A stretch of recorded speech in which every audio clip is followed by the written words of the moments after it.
ఏం ప్రయోజనాలు నా సింగినాదంలో ప్రసాదం కూడా దక్కలేదు.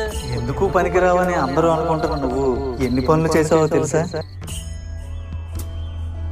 నీ అహంకారాన్ని పక్కన పెట్టి చెయ్యి చాచి అందరినీ చందా అడిగాడు. అంకుల్ గారు వినాయక చందా, ఆంటీ గారు చందా. ఆ ప్రక్రియలో ఎన్ని మాటలు పడ్డా ఓర్చుకున్నావు. వచ్చిన మొత్తాన్ని 10 రోజులు ఎలా ఖర్చు చేయాలో చక్కటి ప్రణాళిక వేసావు.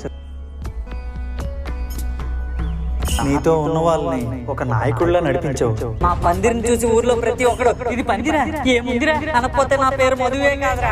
కష్టం వచ్చినప్పుడు క్షణం కూడా ఆలోచించకుండా నిలబడ్డావు. వచ్చిన సొమ్ము సరిపోనప్పుడు సమయస్ఫూర్తితో ఆలోచించి సరిచేసావు.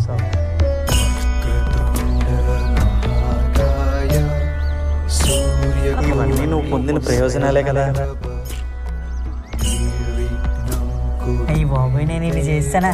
ఈ మేకు చుట్టుగాడు పొడతలో బల్లి ఉన్నారు కానీ ఎప్పుడు నా గురించి ఎంతలా చెప్పలేదు.